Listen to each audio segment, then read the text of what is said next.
Mis 2 maletas de ropa fueron lanzadas con fuerza desde los escalones hasta el patio. Las cerraduras se abrieron y todo se desparramó en el lodo. La lluvia nocturna me golpeaba la cara con fuerza, pero no dolía tanto como las palabras venenosas de mi nuera.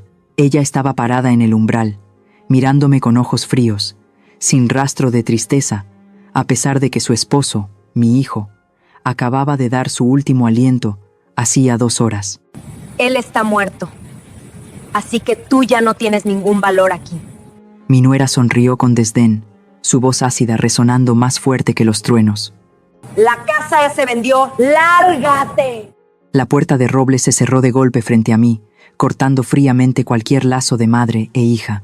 Me quedé paralizada bajo la lluvia, temblando por completo, no por el frío, sino por la crueldad infinita del corazón humano. Soy Elena, tengo 60 años, y la historia que estoy a punto de contarte será el testimonio más claro de cómo la codicia sin fondo puede convertir a las personas en demonios. Todo comenzó en el momento en que el reloj marcó la 1 de la mañana en el Hospital San Rafael. Todo terminó con una rapidez cruel. Estaba clavada en medio del pasillo que apestaba a desinfectante, agarrando con fuerza el borde helado del mostrador de recepción. Frente a mí, el médico de turno bajó la cabeza, su voz monótona, pero como un martillo cayendo sobre mi cabeza. Lo sentimos mucho, señora Elena. Su hijo, Mateo, falleció antes de que llegara la ambulancia. No grité. Mi garganta se sentía amarga y seca, como si acabara de tragar cenizas. El accidente ocurrió justo cuando salía de su turno de noche. Continuó el oficial de policía que estaba a su lado, hojeando una libreta empapada por la lluvia. Un coche a exceso de velocidad lo atropelló de frente cuando cruzaba la calle. El conductor se dio a la fuga. Mateo, mi hijo bueno y obediente, el hijo que acababa de prometer que me llevaría a la iglesia este fin de semana, ahora yacía allí, frío, detrás de la puerta de la sala de emergencias, dejando a esta anciana madre en un mundo cruel. No recuerdo cómo hice los trámites para reclamar el cuerpo. Mi mente estaba en blanco. Solo un pensamiento me impulsaba a levantarme. Sofía. Sí, mi nuera. La esposa de Mateo. A esta hora, seguro que estaría en casa esperando a su esposo. ¿Qué tan impactada estaría al recibir la noticia? Tenía que volver. Tenía que estar a su lado. Nosotras, 2 viudas. Ahora solo nos teníamos la una a la otra para apoyarnos. A las 3 de la mañana, llovía a cántaros. Una tormenta tropical había llegado de repente, convirtiendo las calles pavimentadas en ríos negros. Conduje la vieja camioneta de Mateo, los limpiaparabrisas trabajando a máxima potencia sin poder despejar la cortina de lluvia blanca. Mis lágrimas se mezclaban con la ansiedad. La casa apareció entre la lluvia. La luz del salón seguía encendida. Me apresuré a detener el coche y salí corriendo bajo la tormenta. El viento me golpeó con fuerza, haciéndome tambalear. Golpeé con fuerza la familiar puerta de roble. «Sofía, Sofía, ábreme la puerta», grité, mi voz perdida entre el estruendo de los truenos. «Mateo, Mateo ha muerto. Abre la puerta rápido». La puerta permaneció en silencio. No hubo el sonido de pasos apresurados como había imaginado. Seguí golpeando la puerta, más fuerte, más desesperada. La puerta se abrió de golpe, pero no se abrió de par en par para darme la bienvenida. Solo se entreabrió lo suficiente para que una figura bloqueara la entrada. Sofía estaba allí, pero no parecía preocupada ni somnolienta. Llevaba un vestido de seda de un rojo intenso, su rostro maquillado con una nitidez afilada. En su mano sostenía una copa de vino a medio beber. Sus ojos me miraron sin expresión, tan fríos como los de un pez muerto. «Sofía, ¿aún no duermes?» «Mateo». Temblé, intentando acercarme para abrazar a mi nuera y compartir la terrible noticia. Pero Sofía retrocedió. Sus ojos brillaron con disgusto. «Ya lo sé», dijo. Su voz era inquietantemente tranquila. Me detuve. «¿Tú, ya lo sabes? ¿Te llamó la policía?» Sofía no respondió. Sonrió débilmente, dejando la copa de vino en el zapatero de al lado. Luego, se agachó y cogió 2 maletas grandes que ya estaban preparadas junto a la puerta desde quién sabe cuándo. Las lanzó con fuerza hacia el porche. Las maletas chocaron contra los escalones, se abrieron de golpe y mi ropa vieja salió volando sobre el suelo empapado de agua y lodo. «¿Qué estás haciendo?», grité, completamente en shock. «Sofía, ¿estás loca? Tu marido acaba de morir. Precisamente porque está muerto ya no tienes derecho a estar aquí. Sofía sacó un papel de su bolsillo, lo arrugó y me lo tiró a la cara. El papel empapado cayó en un charco de agua a mis pies. Esa es una copia del testamento de Mateo. Sofía se cruzó de brazos, apoyándose en el marco de la puerta, mirándome como a un perro callejero que ladra sin sentido. Me dejó toda su fortuna a mí. Esta casa ahora es mía. Imposible. Mateo nunca. Y ya la vendí, me interrumpió Sofía, su voz dura, cruel y decidida. Los trámites se completaron ayer por la tarde.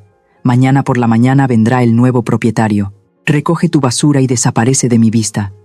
Me quedé paralizada bajo la lluvia.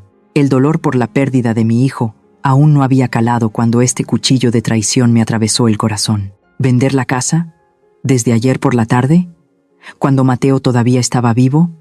Intenté entrar en la casa, pero Sofía me empujó con fuerza. Mi débil vejez no pudo resistir su agresividad. Caí de bruces sobre el suelo frío y húmedo. Sofía me miró, sus ojos desprovistos de cualquier afecto. Dijo cada palabra con dureza. La casa ya se vendió. Lárgate. La puerta se cerró de golpe justo en mi cara. El sonido del cerrojo resonó, separándome fríamente del cálido mundo interior. Sofía, abre la puerta. Esta es mi casa. Me levanté de un salto y empecé a golpear la puerta frenéticamente. Grité el nombre de mi hijo. Grité pidiendo justicia. Pero la única respuesta fue un silencio espeluznante y el sonido de la lluvia torrencial. La luz de la casa se apagó. Le daba igual si vivía o moría en medio de la tormenta. Caí de rodillas, impotente. El agua de lluvia helada se me metía hasta los huesos, pero no era tan fría como el corazón de la gente. Recogí la ropa cubierta de barro y la metí de nuevo en las maletas. No podía derrumbarme aquí. No podía morir de frío a las puertas de mi propia casa. Arrastré las maletas, tambaleándome hacia la camioneta. El motor del coche rugió con dificultad y luego arrancó. Me senté en el coche, mirando la casa por última vez a través de la cortina de lluvia blanca. La casa que había pasado toda mi vida construyendo, ahora albergaba a un demonio. Puse la marcha y me adentré en la noche. A las 4 de la mañana, la lluvia había amainado, pero el cielo seguía pesado y de un color plomizo y sombrío. Aparqué la vieja camioneta en un descampado cerca del puerto, donde los contenedores de carga se apilaban como frías murallas. Apagué el motor del coche, el espacio se sumió en el silencio. Solo se oía el murmullo de las olas del mar a lo lejos. El frío del amanecer en México se colaba por la grieta de la ventanilla rota, pero no era nada comparado con el frío que sentía en mi corazón. Recliné la cabeza en el asiento y cerré los ojos. En la oscuridad del estrecho coche, las imágenes de mis recuerdos empezaron a rebobinar, uniendo cada fragmento de mi vida. Necesitaba escarbar en el pasado, necesitaba entender por qué había ocurrido esta tragedia. Antiguamente, esa casa no era tan fría como ahora. Solía ser un hogar lleno del aroma de los tamales y del mole picante cada fin de semana. Enviudé pronto y crié a Mateo sola con una pequeña tienda de abarrotes al principio de la calle. Mateo era un niño devoto. Nunca le pidió a su madre unos zapatos nuevos o un juguete caro. Al crecer, se convirtió en un joven robusto y bondadoso, con las manos manchadas de grasa de mecánico, pero con una sonrisa siempre tan brillante como el sol de Tijuana. La tragedia comenzó a colarse en nuestras vidas, una tarde de domingo, hace 3 años. Ese día, Mateo trajo a Sofía a casa. La primera vez que vi a Sofía, sentí que algo no estaba bien. Era hermosa, una belleza afilada y deslumbrante como las rosas con espinas.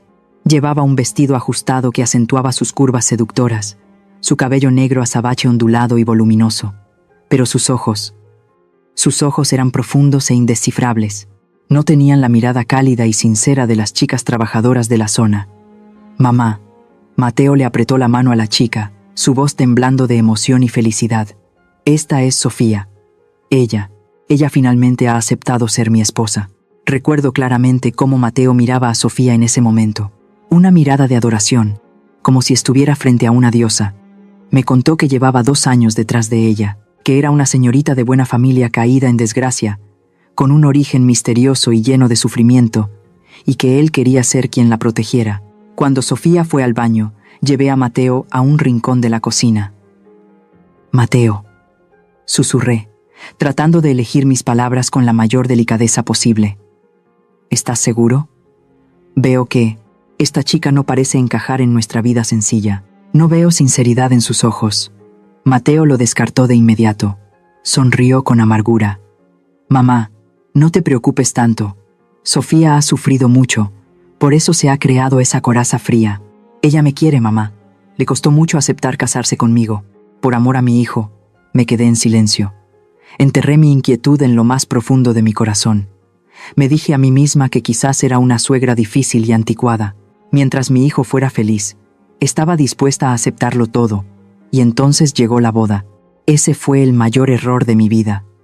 Recuerdo el momento en que estaba de pie frente a la notaría. En mis manos tenía los papeles de propiedad de la casa, el único y mayor bien que había acumulado en toda mi vida. Miré a Mateo y luego a Sofía, que estaba de pie, tímidamente a su lado. Quería que mi hijo mantuviera la cabeza alta.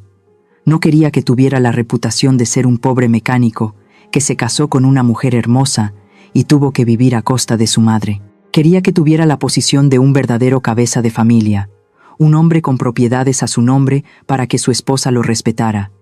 Así que firmé. La tinta negra de aquel día transfirió oficialmente la propiedad de la casa a nombre de Mateo. Les dije a mis hijos, este es el regalo de bodas que mamá les da. Cuiden este hogar. Sofía tomó el certificado de propiedad. Sus ojos brillaron con una extraña mirada. No era de gratitud conmovida, sino la satisfacción de un cazador que acaba de atrapar a su presa. En ese momento sentí un escalofrío, pero me tranquilicé pensando que me había equivocado. Los días que siguieron fueron una serie de infiernos disfrazados de una falsa paz. La casa cambió gradualmente. Las comidas familiares se hicieron cada vez más escasas. Vi a Mateo cada vez más demacrado. Sus ojos tenían ojeras, sus manos cada vez más callosas y llenas de arañazos. Aceptó turnos de noche adicionales, reparó coches a domicilio para los clientes en los días festivos, trabajaba como una polilla atraída por la llama, solo para pagar las interminables facturas de las tarjetas de crédito de Sofía. Sofía no trabajaba, se quedaba en casa, pero no para hacer las tareas del hogar. Convirtió el dormitorio en una pequeña sala de exposición. Bolsos de marca, zapatos de tacón caros amontonados. Le dijo a Mateo que necesitaba vestirse bien para socializar, para encontrar oportunidades de negocio y ayudar a su marido. El pobre se lo creyó todo. Creía que su mujer era una mujer moderna y dinámica, pero yo vi otras cosas. Vi que en las tardes tranquilas, cuando Mateo estaba en el trabajo, Sofía solía salir al balcón a hablar por teléfono. Su voz era un susurro, furtiva. Una vez, pasé por casualidad y escuché fragmentos. Todavía no. El viejo aún no ha muerto. Necesito más tiempo. Cuando me vio aparecer, colgó el teléfono de inmediato, sobresaltada. Su mirada era afilada y fría como una navaja. ¿Me está espiando, mamá?, preguntó. Su voz ácida, muy diferente al tono mimoso que solía usar delante de Mateo. Solo pasaba por aquí. Bajé la cabeza, evitando su mirada. Fui demasiado débil. Tenía tanto miedo de arruinar la felicidad de mi hijo que no me atreví a decir nada. Temía que si hablaba, Mateo pensaría que estaba inventando historias para separarlos. Elegí el silencio, la paciencia. Cociné platos más deliciosos, lavé la ropa más limpia, esperando que mi sinceridad pudiera ablandar a mi nuera. Estúpida. ¡Qué estúpida! Recuerdo que el mes pasado, Mateo llegó a casa con cara de preocupación. Dijo que Sofía quería hipotecar la casa para invertir en un negocio con un amigo. Se lo desaconsejé. Le dije que la casa era nuestro último refugio, que no podíamos arriesgarnos. Mateo me escuchó, y la pareja tuvo una gran pelea. Sofía rompió la figura de la Virgen María que tanto apreciaba. Y luego, la semana pasada, Mateo fue hospitalizado por dengue. Durante los días que mi hijo estuvo en el hospital, delirando, Sofía rara vez se quedaba a su lado. Dijo que le tenía miedo al olor del hospital, que tenía que ir a buscar dinero para pagar las facturas. Pero cada vez que venía, llevaba un fajo de papeles en el bolso. Atando todos los cabos, me di cuenta de que nada era una coincidencia. En esta fría camioneta, mis lágrimas volvieron a brotar. Ya no eran lágrimas de debilidad, sino lágrimas de un arrepentimiento tardío.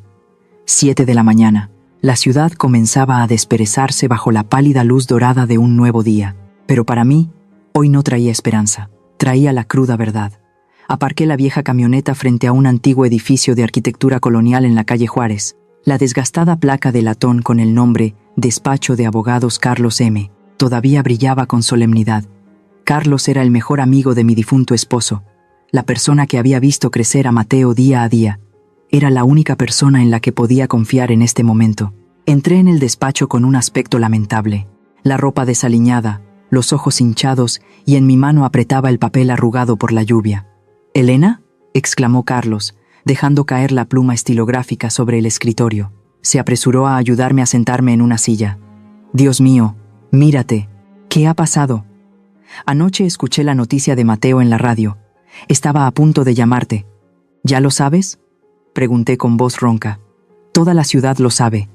Un accidente trágico». Carlos me sirvió un vaso de agua. Sus manos temblaban. «¿Pero por qué estás así? ¿Dónde está Sofía? A estas horas deberías estar en casa preparando el funeral de tu hijo, ¿no?». Dejé el vaso de agua. Respiré hondo para contener el nudo que se me formaba en la garganta. «Me echaron, Carlos». Carlos se quedó atónito. «¿Echada? ¿De qué estás hablando? ¿Esa casa es tuya?».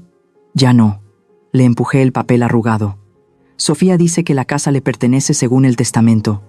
Vendió la casa ayer por la tarde, y anoche, a las 3 de la mañana, cuando acababa de volver del hospital, tiró mi equipaje a la calle». Miré directamente a los ojos de mi viejo amigo.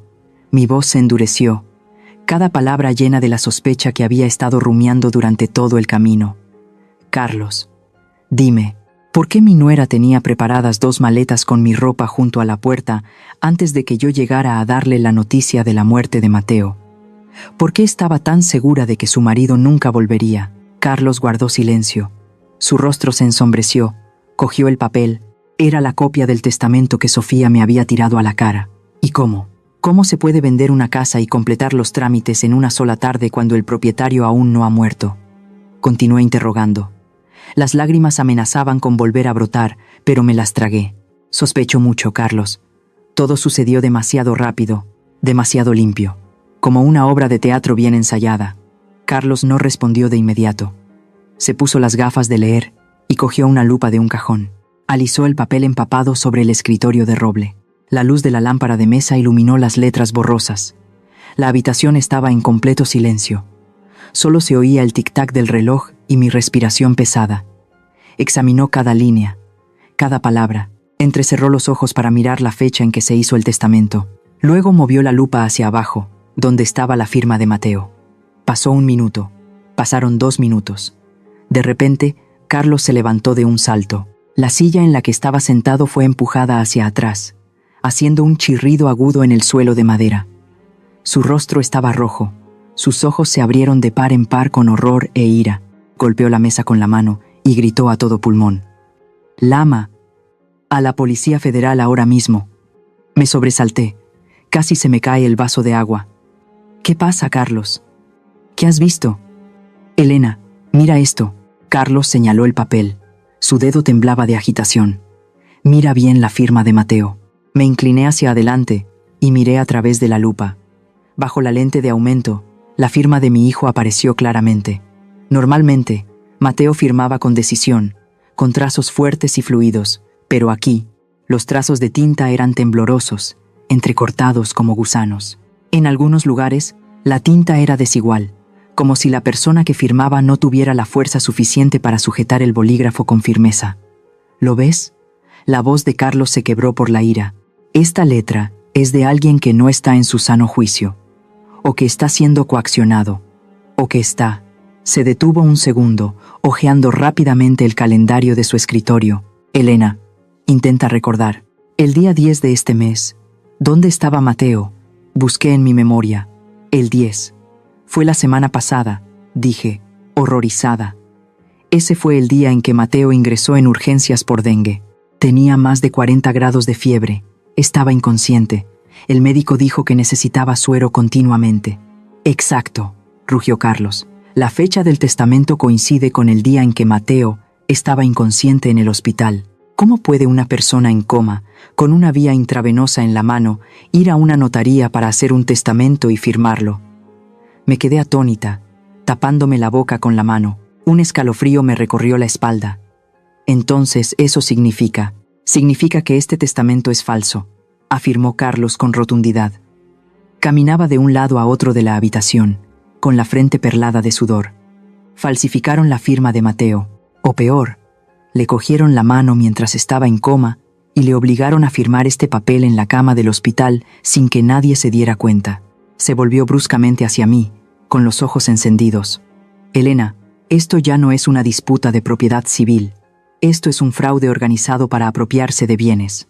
Y con la muerte de Mateo justo en este momento, te apuesto a que su muerte no fue un accidente. Se abalanzó sobre el teléfono de su escritorio, levantó el auricular, con el dedo a punto de marcar el número de emergencia. Tengo que llamar a la Policía Federal.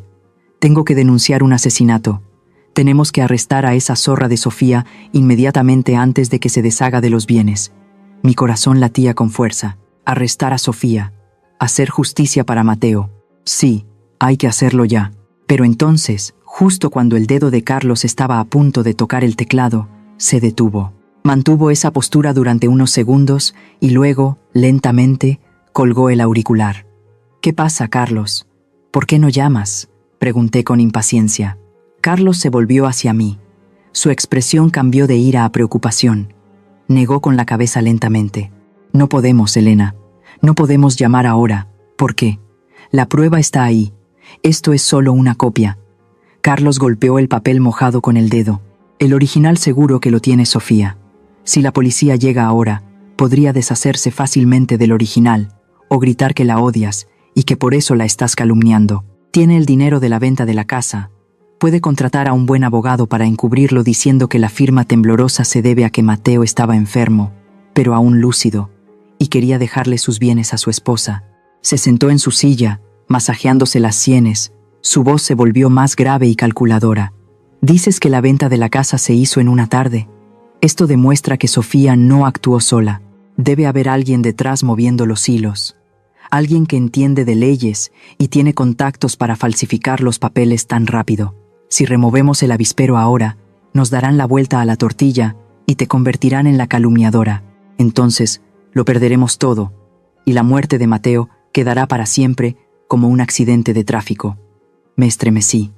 Carlos tenía razón. Mi oponente no era solo una nuera codiciosa, sino toda una conspiración oscura.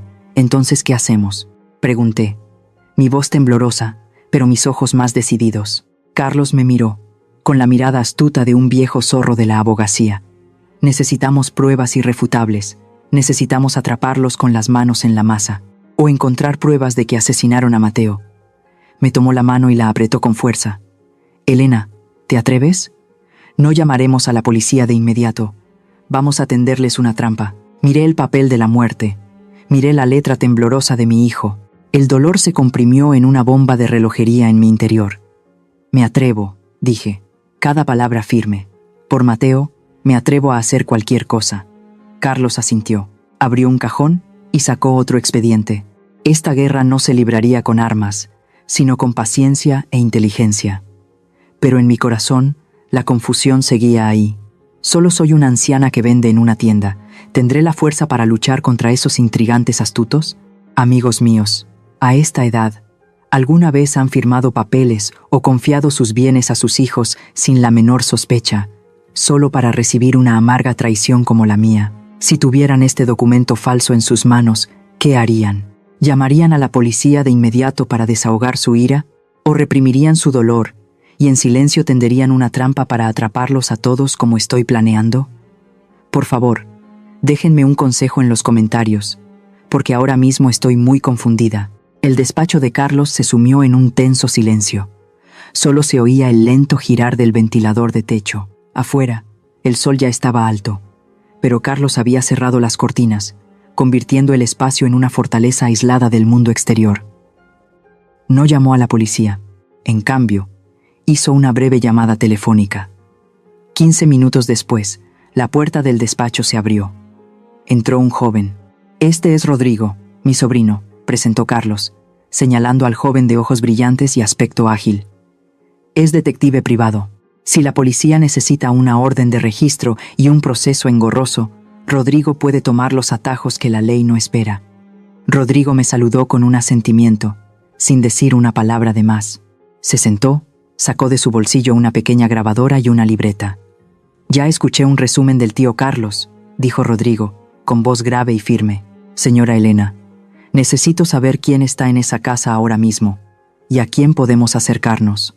La pregunta de Rodrigo fue como una descarga eléctrica que me despertó de mi estado de dolor. En esa casa, la casa que había sido usurpada, todavía quedaba alguien. Lupe, exclamé. La ama de llaves, Lupe, ha trabajado para mi familia durante más de 20 años. Es tan leal como un perro guardián. Seguro que Sofía no la ha despedido porque necesita que alguien la sirva. Carlos asintió de acuerdo. Cierto, Lupe es la clave. Lámala ahora mismo. Pero ten cuidado. Pon el altavoz y no muestres agitación. Marqué el número temblando. El timbre del teléfono sonó, cada tono como un corte en mis nervios. 1 tono, 2 tonos, 3 tonos. ¿Hola, señora? La voz de Lupe sonó, susurrante y llena de miedo. De fondo se oía el tintineo de platos. Lupe, traté de mantener la voz lo más tranquila posible. Soy yo. ¿Estás en un lugar seguro para hablar? Señora, Lupe parecía a punto de llorar. Su voz se quebró. Estoy escondida en el almacén. Dios mío, ¿qué está pasando? El señorito Mateo murió, y a usted la echaron en plena noche. Tengo mucho miedo, señora. Cálmate y escúchame, Lupe, la tranquilicé, mirando fijamente a Carlos y Rodrigo. Dime, ¿qué está pasando en la casa ahora? ¿Qué está haciendo Sofía? Hubo un breve silencio al otro lado de la línea. Solo se oía la respiración agitada de Lupe. Luego bajó la voz al mínimo, como si temiera que las paredes tuvieran oídos. La señorita Sofía. No está llorando, señora. Está en el salón. Pero no está sola. ¿No está sola? Fruncí el ceño. ¿Quién está ahí? Una mujer desconocida, susurró Lupe. Llegó esta mañana temprano en un deportivo negro.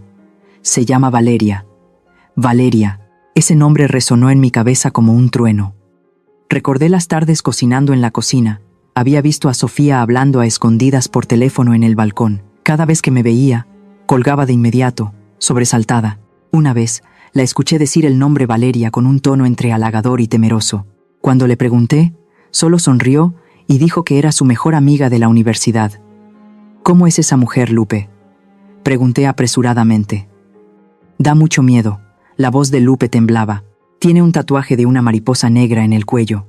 Se sentó con los pies sobre el altar del señorito Mateo que aún no habíamos terminado de montar. Le gritaba a la señorita Sofía. Le ordenaba que fuera a buscar vino. ¿Vino? No podía creer lo que oía. Sí, están abriendo la botella de vino más cara de la bodega del señorito. Están celebrando, señora. La sangre me hirvió. ¿Celebrando?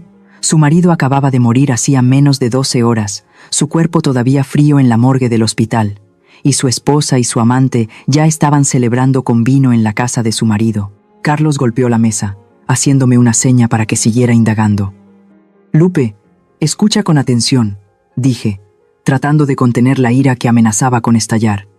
Esa mujer llamada Valeria, ¿qué dijo?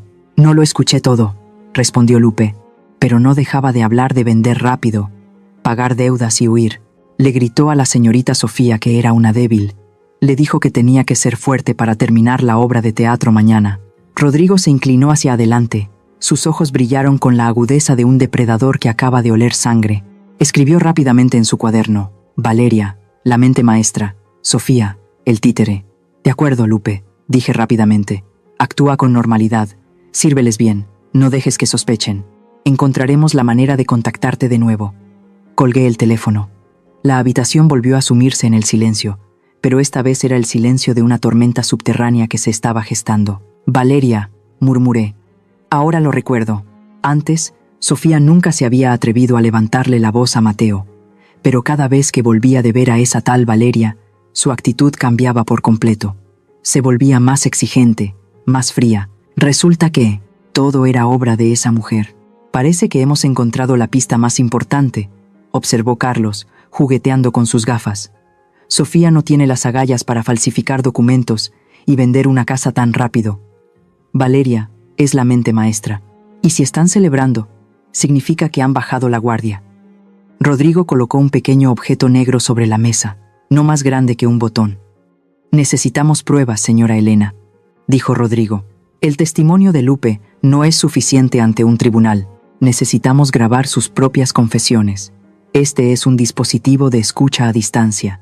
Batería de larga duración. Grabación extremadamente sensible. Empujó el dispositivo hacia mí. Necesita pedirle a Lupe que coloque esto debajo de la mesa del salón, o en cualquier lugar donde suelan sentarse a discutir. Si podemos hacer esto, tendremos todo su plan. Miré el pequeño objeto sobre la mesa. Era esperanza, pero también un peligro mortal.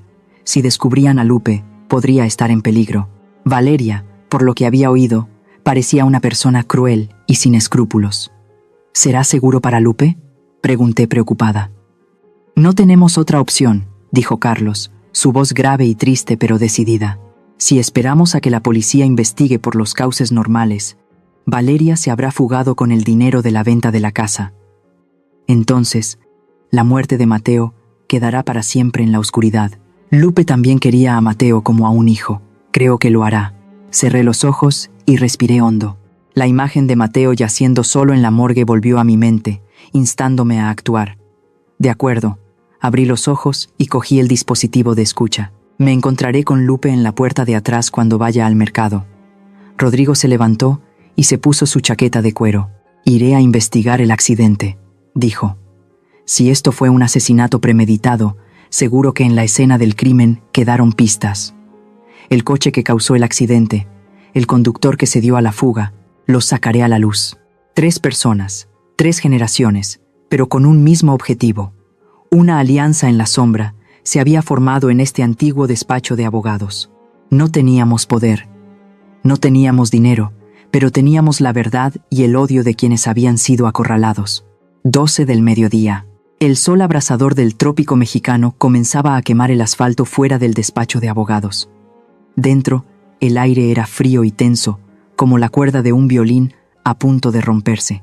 Estaba sentada en silencio en la silla, con las manos entrelazadas, mis ojos fijos en la puerta de madera, esperando el regreso de Rodrigo. La puerta se abrió de golpe. Entró Rodrigo. No dijo nada. Solo se acercó en silencio a la mesa y dejó un fajo de fotos y documentos. Su rostro estaba tenso, sus ojos enrojecidos por el cansancio y la ira. «Señora Elena», dijo Rodrigo, con voz grave, «necesita prepararse. Lo que encontré en la escena del crimen no coincide con el informe preliminar de la policía de tráfico». Contuve la respiración y asentí. «Habla, hijo. Puedo soportarlo». Rodrigo extendió una foto de la calzada sobre la mesa. Era el tramo de la carretera donde Mateo tuvo el accidente. Bajo el flash de la escena de anoche, la calzada estaba manchada de agua de lluvia y vacía. Normalmente, en cualquier accidente de tráfico, el primer reflejo de un conductor al ver a un peatón es frenar. Rodrigo señaló la foto con el dedo. Haya o no colisión, las marcas de neumáticos quemados en la carretera son una prueba irrefutable de pánico. Pero mire, seguí su dedo con la mirada. No hay nada, susurré. Exacto, ni una sola marca de frenada, afirmó Rodrigo, con voz gélida. Significa que quien conducía no tenía intención de detenerse. Aceleró. Quería matar a Mateo. Me estremecí. Un escalofrío me recorrió la espalda, más helado que la lluvia de anoche. Mi hijo no murió por un descuido. Fue cazado. Fue asesinado como un animal en el punto de mira. ¿Y el coche?, preguntó el señor Carlos, encendiendo un cigarrillo con manos temblorosas. Un sedán rojo. Rodrigo sacó otro papel. Conseguí las grabaciones de seguridad de una tienda de conveniencia, a 2 manzanas de distancia. Este coche estuvo aparcado allí durante 1 hora antes de que Mateo saliera del trabajo. Las luces apagadas, el motor en marcha. Estaba esperando a Mateo, dije con la voz entrecortada. Y lo que es más aterrador, continuó Rodrigo, pasando a la siguiente página del expediente. Esta mañana investigué la matrícula. Era falsa. El coche fue alquilado a un servicio de coches fantasma en un barrio pobre. La persona que lo alquiló usó la identificación de alguien que murió hace 3 años. Todo se quedó en silencio. Las piezas sueltas comenzaron a encajar en un cuadro aterrador. Aquí no había ninguna coincidencia. Desde que Mateo trabajaba en el turno de noche, hasta el coche que esperaba, y luego el atropello sin frenar, todo era un guión de asesinato perfecto. Justo en ese momento, mi teléfono sobre la mesa vibró. Era un mensaje de voz de Lupe. Me apresuré a presionar el botón de reproducción. Carlos y Rodrigo también se inclinaron. El zumbido del dispositivo de grabación barato sonó, mezclado con el repiqueteo de la lluvia contra la ventana de mi casa, el lugar que ahora se había convertido en la guarida del diablo. «Apúrate», sonó una voz femenina ronca y autoritaria. La reconocí de inmediato. No era la voz de Sofía. «Lo estoy intentando, Valeria. Pero tengo miedo», respondió la voz de Sofía, temblorosa y débil. «¿Miedo de qué?», gritó la mujer llamada Valeria. El sonido de un vaso de cristal golpeando la mesa sonó con estrépito. «Tu estúpido marido está muerto. La vieja también se ha ido. Ahora eres la dueña de esta casa. Necesito el dinero, ¿entiendes? El casino de Tijuana me está reclamando la deuda a cada hora. Si no vendes esta casa antes de mañana para darme el dinero, nos cortarán en pedazos y nos tirarán al mar. Pero me siento culpable por Mateo. Él me quería», sollozó Sofía. «¿Querer?», Valeria se burló, una risa salvaje que me puso la piel de gallina. «El amor no da de comer, querida. ¿Has olvidado quién te sacó de ese orfanato miserable? ¿Quién te enseñó a seducir a ese mecánico? Eres solo mi títere, Sofía. No te pongas sentimental ahora. Firma el contrato de venta de la casa, coge el dinero y nos largamos a Europa». Fin de la historia. La grabación se cortó abruptamente. Dejé caer las manos. El teléfono cayó con un golpe sordo sobre la mesa. La verdad era cruda hasta la crueldad. Así que, mi hijo, mi pobre Mateo, nunca fue amado. El amor que adoraba, el matrimonio que construyó con sudor y sangre, era solo una trampa. Sofía no era la mente maestra. Era solo un títere débil y estúpido, manipulado por Valeria, la que tenía el tatuaje de mariposa en el cuello. Valeria, la jugadora endeudada. Por dinero, empujó a Sofía a la vida de mi hijo. Por dinero, planeó la muerte de mi hijo para apoderarse de sus bienes y pagar sus deudas. La ira estalló en mí, tan caliente como la lava de un volcán. Quería correr a esa casa y despedazar a esas dos desgraciadas. Quería gritarle a Sofía a la cara que era una traidora, una asesina. Pero la mano de Carlos se posó en mi hombro, sujetándome con fuerza. «Cálmate, Elena», dijo, con voz severa. «¿Has oído? Valeria está siendo amenazada por sus acreedores. Necesitan el dinero urgentemente. Están entrando en pánico. Esa es su debilidad». Respiré hondo, tratando de contener las lágrimas que amenazaban con brotar. Llorar ahora no resolvería nada. Mateo estaba muerto. No podía traerlo de vuelta, pero podía hacer que los culpables pagaran el precio más alto. «Entiendo», dije, secándome las lágrimas. Mi voz se volvió fría y afilada. «¿Quieren vender la casa mañana? De acuerdo, les dejaremos vender. Les dejaremos pensar que han ganado». Rodrigo asintió. Una determinación brilló en sus ojos. «Tenemos el motivo del asesinato. Tenemos pruebas de una escena del crimen falsa. Ahora solo tenemos que esperar a que reciban el dinero. Ese será el momento en que la trampa se cierre». Miré por la ventana. El sol se había puesto. Nubes oscuras se acumulaban de nuevo. Pero en mi corazón todo estaba claro. Desde el principio, cuando vi las llamadas telefónicas a escondidas, las miradas frías de mi nuera, debería haber advertido a mi hijo en lugar de guardar silencio para mantener la llamada armonía familiar. ¿Alguno de ustedes ha visto alguna vez la oscura alma de un ser querido, pero ha dudado en decirlo? ¿Y ese silencio alguna vez les ha hecho arrepentirse toda la vida como a mí ahora? Realmente quiero escuchar sus historias en los comentarios. 2 de la tarde. El sol de la tarde se filtraba por las rendijas de las cortinas del despacho de abogados, creando vetas de polvo que flotaban en el aire. Pero no sentía ningún calor, sentía un frío glacial, como si me hubieran echado un cubo de agua helada en pleno invierno. Sobre el escritorio de roble, Rodrigo dejó un grueso expediente. El sonido de la carpeta al tocar la mesa sonó seco, como el de la tapa de un ataúd al cerrarse. «Señora Elena», dijo Rodrigo, su voz mucho más grave, ya sin la emoción de cuando encontró la pista del coche. Ahora, en su voz solo había pesar y compasión. «Creo que debería sentarse bien. Lo que va a ver aquí es peor que la muerte».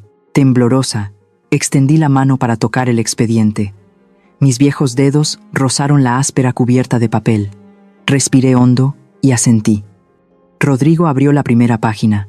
Era una vieja foto en blanco y negro, tomada en el patio de un orfanato en las afueras de Guadalajara. En la foto había 2 chicas jóvenes, de unos 16 o 17 años. Una tenía el pelo largo y negro y unos ojos grandes e inocentes. La otra tenía el pelo corto, una mirada afilada y un pequeño tatuaje de una mariposa negra en el cuello. Se estaban abrazando. Un abrazo demasiado íntimo para ser solo amistad. Sofía y Valeria, susurré, reconociendo de inmediato a mi nuera y a la desconocida. Así es, confirmó Rodrigo. Crecieron juntas en el orfanato de Santa María, pero este expediente demuestra que su relación no era simplemente de amigas. Eran amantes. Llevaban juntas más de 10 años, desde que eran niñas abandonadas hasta que se hicieron adultas. ¿Amantes? Mi cabeza daba vueltas. Entonces, Mateo, hablé con la antigua directora del orfanato, continuó Rodrigo, pasando las páginas del documento, mostrando cartas escritas a mano, fotos robadas de ellas besándose en un bar de mala muerte. La hermana dijo que Valeria era la líder, siempre manipulando y protegiendo a Sofía. Y Sofía dependía de Valeria tanto emocional como mentalmente. Las dos juraron hacer cualquier cosa para salir de la pobreza, sin importar los medios. Miré la foto de la boda de Mateo y Sofía, que Rodrigo había incluido en el expediente. La radiante sonrisa de mi hijo contrastaba por completo con la sonrisa forzada y calculadora de Sofía. Resulta que, desde el principio, este matrimonio había sido una farsa. Mire esto. Rodrigo señaló un extracto bancario lleno de números rojos. Esta es la razón por la que Mateo tenía que morir. Entrecerré los ojos para ver los números. Millones de pesos. Valeria es una adicta al juego, explicó Rodrigo, golpeando el papel con el dedo. Es una cliente habitual de los casinos clandestinos de la frontera norte. Perdió todos sus ahorros, pidió préstamos a usureros de la mafia y ahora la están persiguiendo. La deuda asciende a 3 millones de pesos. La fecha límite para pagar es este fin de semana. 3 millones de pesos. Por 3 millones de pesos le quitaron la vida a mi hijo. Su plan fue trazado hace 3 años, intervino el señor Carlos, su voz ahogada por la ira. Valeria necesitaba una presa fácil para pagar sus deudas, y eligieron a Mateo. Un joven bueno, trabajador, con una madre anciana y, lo más importante, con una casa valiosa y bien ubicada. Sentí como mi corazón se rompía en 1000 pedazos. Mateo. Mi pobre e ingenuo hijo. Recordé la mirada feliz en sus ojos cuando trajo a Sofía a casa. Dijo, «Mamá, ha sufrido mucho. Quiero compensarla». Trabajó día y noche. Se deslomó en turnos extra. Ahorró cada centavo para comprarle a su esposa regalos caros. Pensó que su amor sincero podría calentar el corazón solitario de Sofía. Pero no sabía que solo estaba abrazando a una serpiente venenosa. Había amado a una sombra.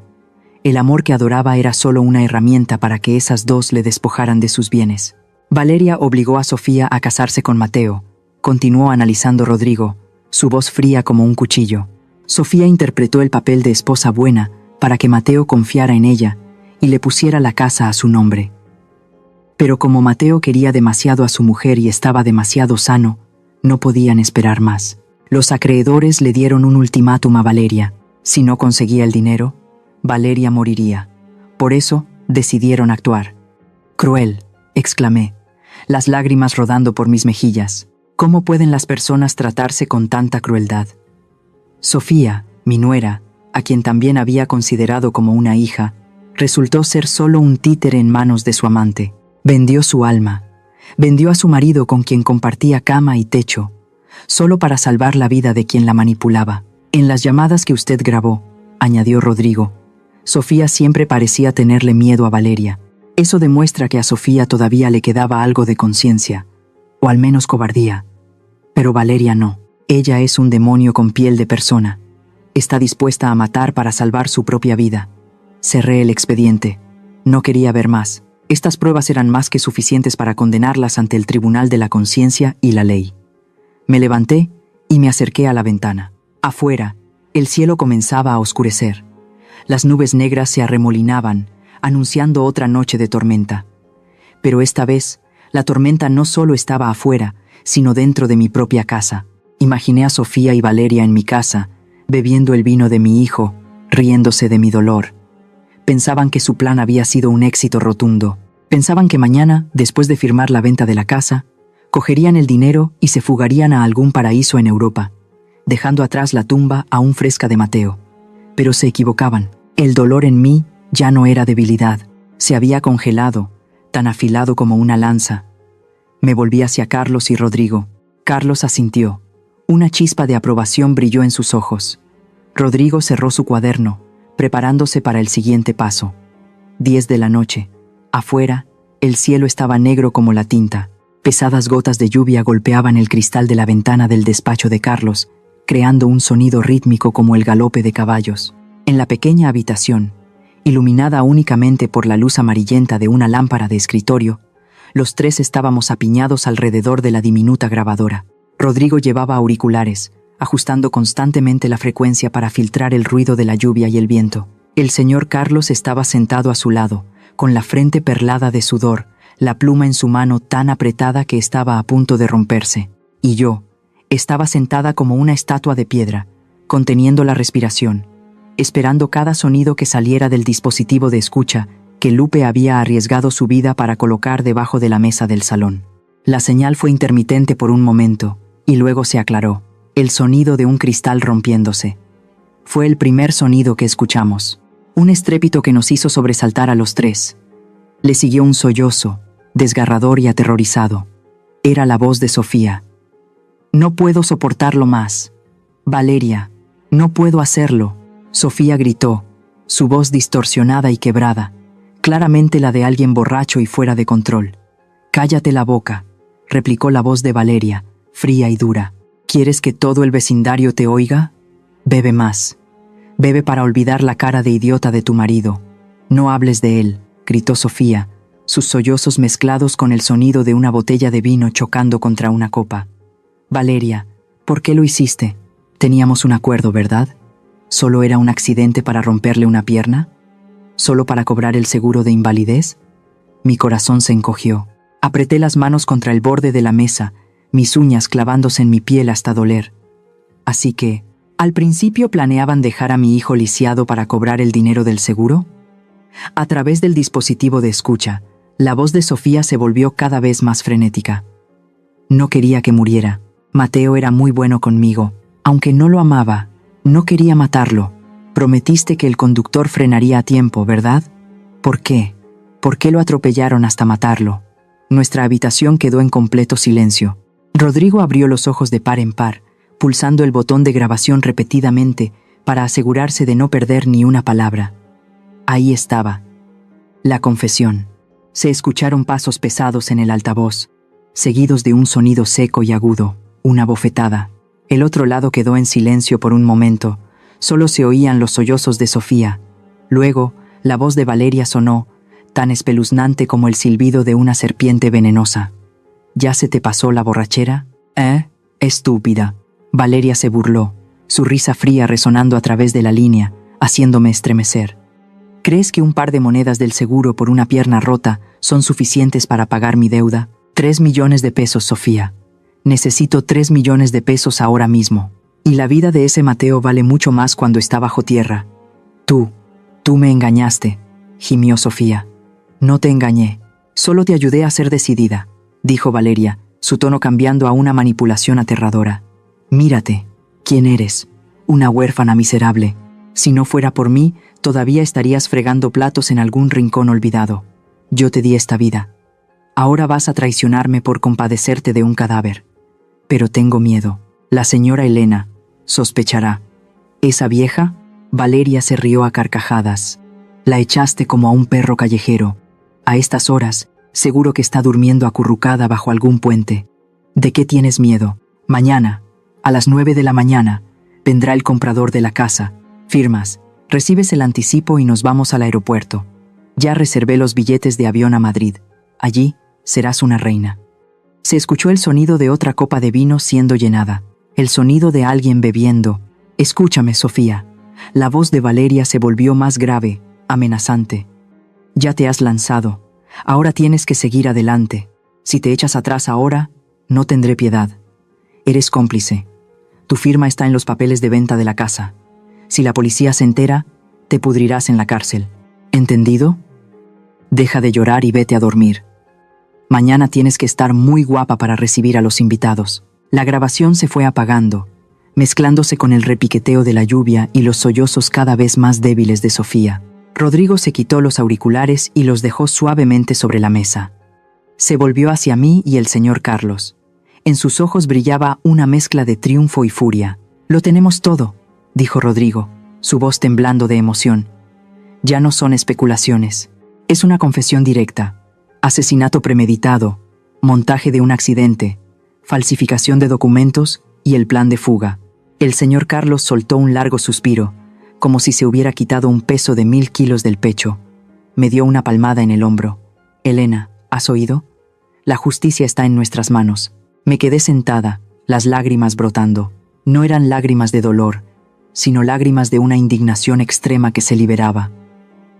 Quería a Mateo. Mi hijo murió en vano solo por la codicia de una diabla y la cobardía de una esposa, Sofía. Susurré su nombre con asco. Dijo que no quería matar a Mateo, que solo quería el dinero del seguro. Dijo que sentía algo por su marido. Qué ridículo su supuesto afecto. Estaba dispuesta a ver a su marido con una pierna rota para sacar provecho. Y ahora que estaba muerto, se sentaba a llorar, pero seguía las órdenes de su amante para prepararse para vender la casa y huir. Su debilidad era aún más despreciable que la crueldad de Valeria. «No podemos esperar hasta mañana». Me levanté, secándome las lágrimas. Mi voz se endureció. «Si esperamos hasta mañana, ¿y si cambian de opinión y huyen durante la noche? Tenemos que actuar ahora». Carlos asintió, cogiendo el fajo de expedientes y la grabadora. «Cierto. Llamaré directamente al capitán Sánchez de la Policía Federal. Es un viejo conocido. Con esta grabación y el informe de investigación de Rodrigo, firmará una orden de arresto de emergencia esta misma noche». Rodrigo copió rápidamente los datos en una memoria USB de respaldo. Se puso la chaqueta, comprobó la pistola que llevaba en la cadera, el compañero inseparable de un detective privado. «Señora Elena, quédese aquí para estar segura», dijo Rodrigo. «No», negué con la cabeza con firmeza. Cogí mi viejo abrigo. «Voy con ustedes. Quiero ver con mis propios ojos cómo les ponen las esposas. Quiero ver la cara de Sofía cuando se dé cuenta de que su torpe actuación ha terminado». Carlos me miró y luego asintió. «De acuerdo. Tienes ese derecho. Vamos». Los tres salimos corriendo de la oficina y nos metimos en la camioneta de Rodrigo. La lluvia seguía cayendo a cántaros, como si quisiera limpiar toda la suciedad de esta ciudad. El vehículo se lanzó a la noche, dirigiéndose directamente a la sede de la Policía Federal. Mañana será el día del juicio. Pero esta noche, sigo dándole vueltas. Según ustedes, entre Sofía, que por codicia y por escuchar malos consejos mató a su marido, y Valeria, la mente maestra de sangre fría que lo manipuló todo, ¿quién es más aterradora? ¿Y merece la tardía confesión de mi nuera en estado de ebriedad, aunque sea un poco de compasión? Por favor, compartan sus pensamientos conmigo en los comentarios, para que pueda tener más valor para entrar por esa puerta mañana por la mañana. 8:30 de la mañana. Después de una noche de lluvia torrencial, el cielo de México amaneció inusualmente claro. La luz del sol brillante se colaba entre las hojas de las palmeras, proyectando sombras en la calle que conducía al pequeño barrio. El aire era fresco, pero en mi pecho, otra tormenta se gestaba, esperando el momento de estallar. Estaba sentada en un coche negro de la Policía Federal, discretamente aparcado a 2 manzanas de mi casa. A través de los cristales tintados del coche, podía ver claramente cada movimiento frente a la puerta. El capitán Sánchez estaba en el asiento del conductor, con la mano en el volante, sus ojos afilados observando a través de unos prismáticos. A nuestro alrededor, al menos otros 5 coches rodeaban silenciosamente todas las vías de escape de la villa. «Tranquila, señora Elena», dijo el capitán Sánchez en voz baja. «El equipo de operaciones especiales ya está en posición. Mis hombres se hacen pasar por compradores de la casa. Todo saldrá según el plan». No respondí, solo asentí levemente. Mi corazón latía tan fuerte que sentía cómo palpitaban las venas de mis sienes. Apreté la foto de Mateo en mi mano, susurrando al alma de mi hijo: «Hoy descansarás en paz». 9:45. Un lujoso coche gris plateado entró en el patio. Del coche salieron 2 hombres con trajes impecables, llevando maletines.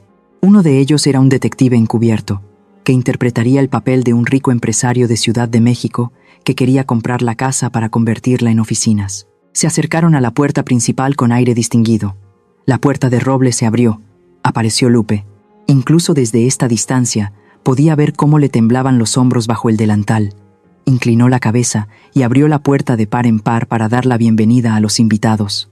Sabía lo asustada que estaba Lupe, pero había elegido ponerse del lado de la justicia, de mi lado. Unos minutos después, a través de una microcámara instalada en la ropa del detective encubierto, la imagen del interior del salón apareció en la pantalla del ordenador del capitán Sánchez. Contuve la respiración y miré la pantalla. Aparecieron Sofía y Valeria. Ambas lucían espléndidas, en total contraste con el ambiente de luto que debería tener una viuda. Sofía llevaba un vestido negro ajustado, elegante pero demasiado sexy, con el pelo recogido en un elaborado moño. Valeria estaba a su lado, con un traje rojo sangre, un collar de oro brillante en el cuello que ocultaba parte del tatuaje de la mariposa negra, el símbolo de la crueldad. Sonreían y hablaban, sirviendo café a los invitados con una falsa cortesía. Pero si se observaban de cerca las manos de Sofía, al sostener la taza de porcelana, se notaba un temblor que no podía ocultar. Sus ojos se movían constantemente, nerviosos e inquietos. Por el contrario, Valeria parecía completamente victoriosa. Instaba constantemente al comprador a proceder rápidamente a la firma. «Esta casa es el único bien que me dejó mi marido». La voz de Sofía sonó a través del dispositivo de escucha, con un tono falsamente entrecortado. «Tiene demasiados recuerdos, pero necesito el dinero para saldar las deudas de negocios que dejó pendientes. Espero que el señor Martínez la cuide bien». Al oírlo, sentí una profunda repugnancia, una actuación perfecta, una mentira elevada a la categoría de arte. Acababa de matar a su marido y, en nombre de sus deudas, vendía el último hogar de su suegra. «Lo entiendo», respondió el detective encubierto en el papel del señor Martínez con una voz grave y confiable. «Este es el contrato de transferencia de la propiedad que ha preparado mi abogado. Si está de acuerdo con el precio de 6 millones de pesos, podemos firmar ahora mismo». 6 millones de pesos, una suma enorme. Los ojos de Valeria se iluminaron al oír la cifra. Le dio un codazo a Sofía, haciéndole una seña para que procediera de inmediato. Sofía cogió temblando la pluma estilográfica. El contrato en blanco sobre la mesa parecía una horca esperándola. Miró a Valeria por un segundo, recibió un asentimiento amenazador de su amante, y luego comenzó a firmar. Cada trazo de su pluma en el papel era un paso más hacia el abismo. Miré fijamente la pantalla, cada segundo pasando tan lentamente como un siglo. Firmado. Sofía empujó el papel hacia el detective encubierto. «Ya está, señor». «Muy bien», sonrió el detective Martínez, abriendo el maletín que llevaba consigo. Dentro había fajos de billetes de pesos nuevos, perfectamente ordenados. «Aquí tiene 3 millones de pesos como primer pago, según lo acordado». Valeria no pudo contenerse, se abalanzó, su mano llena de anillos de oro extendida para tocar los fajos de billetes. La mirada codiciosa que le dedicaron al dinero me hizo sentir lástima por esas vidas que solo conocen lo material y pisotean la moralidad. En el momento en que los dedos de Valeria tocaron el dinero, el detective Martínez se levantó de un salto. La sonrisa amable desapareció, reemplazada por el rostro severo de un ejecutor de la justicia. «Policía, todos quietos». El grito resonó a través del altavoz de control, haciéndome sobresaltar. ¡Pum! Las puertas delantera y trasera fueron derribadas. El equipo de operaciones especiales, vestidos de negro y armados con subfusiles, irrumpió como un torbellino. Las linternas apuntaron directamente a las caras de las dos mujeres, que estaban atónitas y no entendían lo que estaba pasando. Manos fuera del maletín. Sofía García, Valeria Sánchez, están detenidas por falsificación de documentos, fraude y por su relación con el asesinato de Mateo Flores. Todo sucedió increíblemente rápido. Valeria intentó huir por la puerta trasera, pero fue derribada al suelo de baldosas por 2 policías. El sonido de las esposas cerrándose en las manos que acababan de intentar tocar el dinero de ella. Gritaba y maldecía con las palabras más soeces. Sofía fue diferente. Se derrumbó por completo. Cayó de rodillas en medio del salón, con los ojos abiertos de par en par, mirando el maletín de dinero que tanto había anhelado y que ahora se convertía en la prueba de su propia culpabilidad.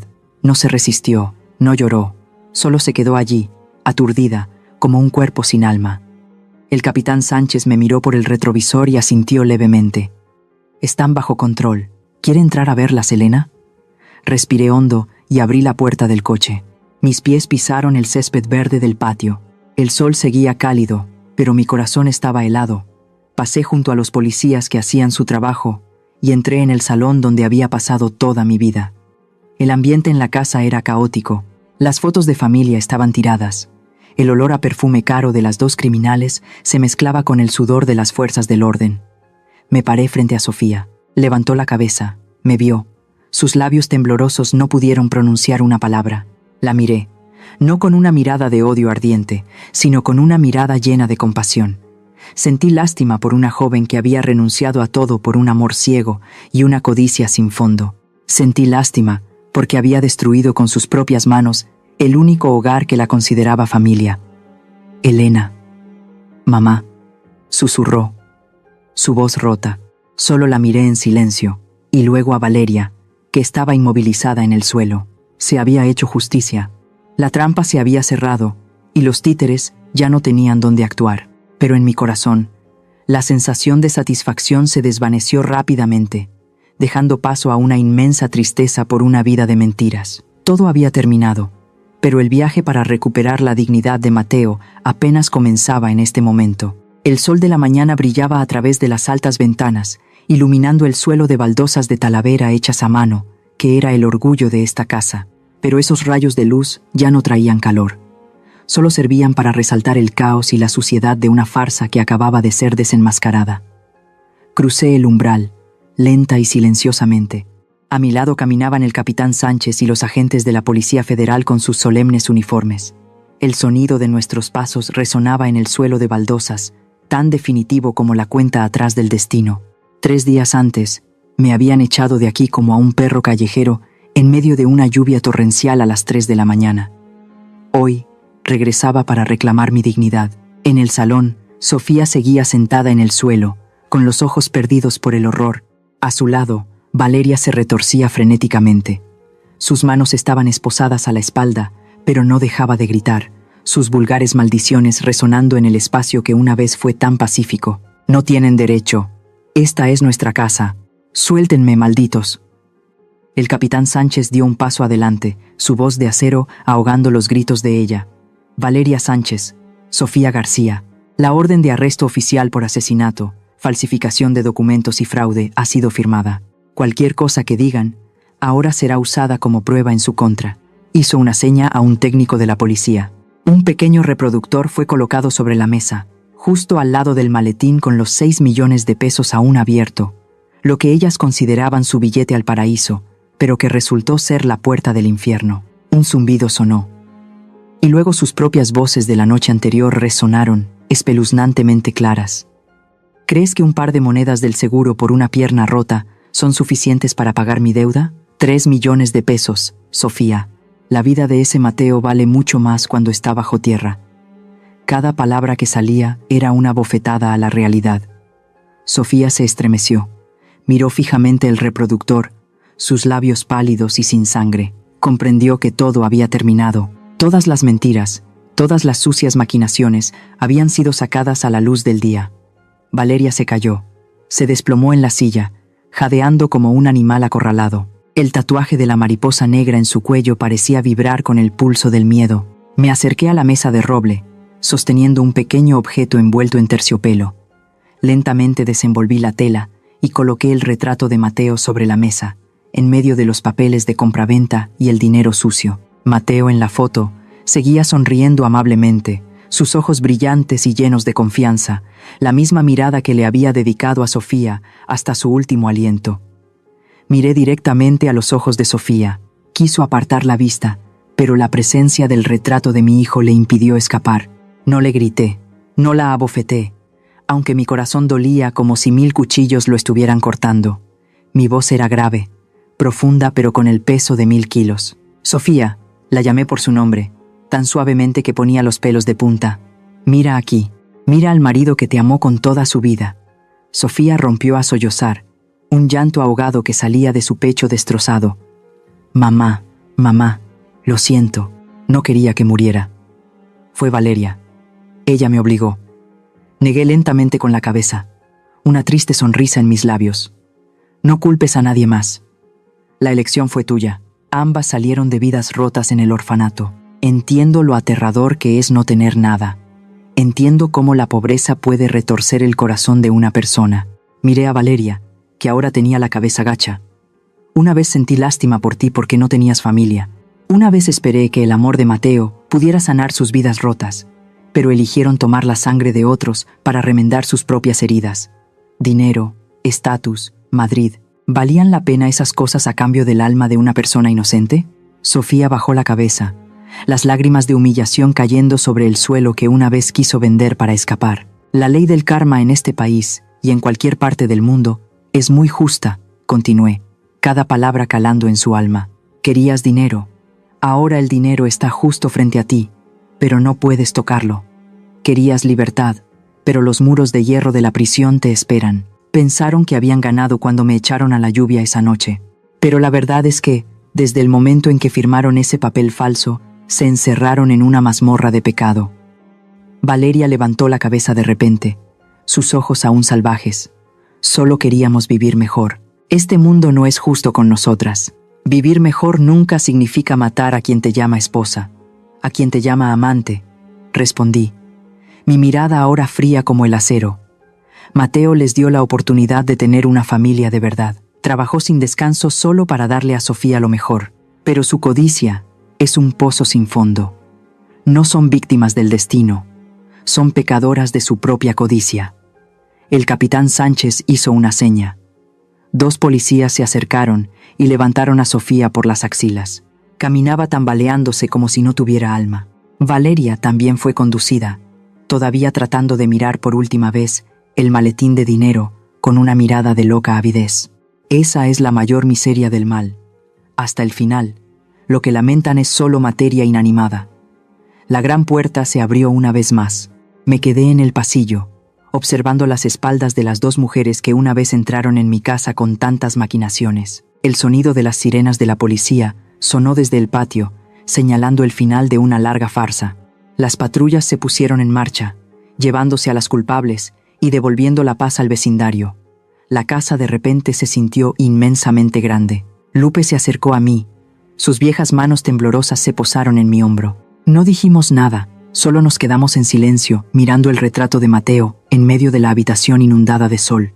La dignidad había sido restaurada, la justicia se había cumplido, pero mi corazón seguía siendo un vasto vacío. Entendí que el mal no nace de la nada, brota de heridas no curadas y de un egoísmo extremo. Me acerqué a la mesa, apartando el dinero y los papeles. Cogí la foto de mi hijo y la apreté contra mi pecho. Se acabó mi Mateo. Ya puedes descansar en paz. Las vidas rotas de Sofía y Valeria serán aplastadas en la oscuridad de la prisión.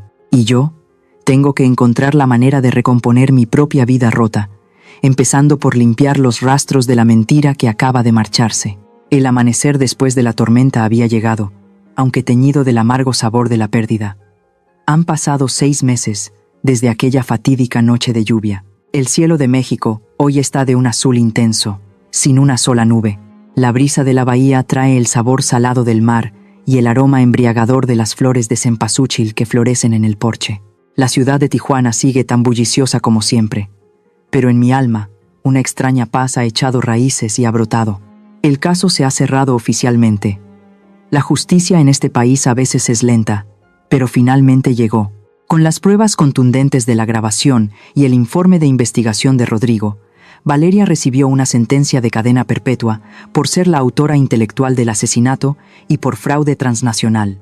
En cuanto a Sofía, debido a su tardía confesión y su cobardía en la acción, recibió una condena de 15 años de prisión.